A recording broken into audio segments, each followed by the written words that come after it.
পঞ্চায়েত সদস্যের বাড়িতে ভাঙচুর। হুগলির মলয়পুরে ঘটে গেল একটি চাঞ্চল্যকর ঘটনা। স্থানীয় পঞ্চায়েত সদস্যের পরিবারের অভিযোগ, প্রায় 20 থেকে 25 জনের বিজেপির একটি দুষ্কৃতী দল হঠাৎ রাত্রিবেলা অতর্কিতে দরজায় এসে হামলা করে। অন্যদিকে বাড়ির সদস্যদের দরজা খুলে দিতে বলে। দরজা না খুললে দরজা ভেঙে বাড়িতে প্রবেশ করে বিজেপির দুষ্কৃতীরা। তারপর মারধর করে ও বাড়ি ও গাড়ি ভাঙচুর চালায় ও বন্দুক দিয়ে রীতিমতো হুমকি পর্যন্ত দেখায় বলে অভিযোগ করছে পঞ্চায়েত সদস্যের পরিবারের লোকজন। এত উন্মাদ হয়ে যায়, চারিদিকে ভাঙাভাঙি শুরু করে দিয়েছে। করার পর তারপর আমাদের বাড়ির সবাই মানে হয়ে যায়, উঠে পড়াতে ওরা এই গেটটা ভেঙে পুরো 3 তলা পর্যন্ত গেছে। আমি এত মানা করছি যে আমার ঘরে ছোট বাচ্চা আছে, তোমরা ওরকম করুনি। কি কারণে? ওই যে বলছে কেন বাঁচালো, নাম বলো। ও দেখেছে, ও সব জানে, ও জেনে শুনে করেছে।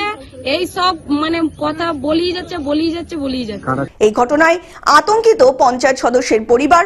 অন্যদিকে ঘটনাস্থল পরিদর্শনে যান তৃণমূল রাজ্য কমিটির সম্পাদক স্বপন কুমার নন্দী। এই ঘটনায় হুগলির আরামবাগ থানায় একটি লিখিত অভিযোগও দায়ের করা হয়েছে।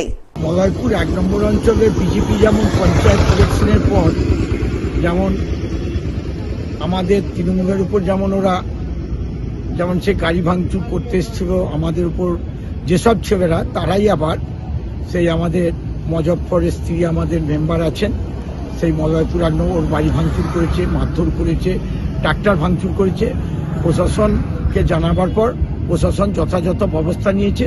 এবার ওরা খুব ভয়ে ছিল, ওদের পাশে দাঁড়াতে ওদের বাড়িতে এসে ওদের সঙ্গে দেখা করা হলো এবং প্রশাসনের লোকও ছিল, তারাও আশ্বাস দিল যে না, যাতে যদি এরকম কোনো কিছু হয় সঙ্গে সঙ্গে তাদের জানাতে তারা সঙ্গে সঙ্গে ব্যবস্থা নেবে। হুগলি থেকে কৌশিক ঘোষের রিপোর্ট, গ্লোব নিউজ। এখন থেকে গ্লোব টিভি দেখুন আপনার স্মার্টফোনেও। গুগল প্লে স্টোর অথবা অ্যাপল স্টোর থেকে ডাউনলোড করুন গ্লোব টিভি লাইভ অ্যাপ। এছাড়া জিও টিভি অ্যাপ থেকে দেখুন গ্লোব টিভি লাইভ।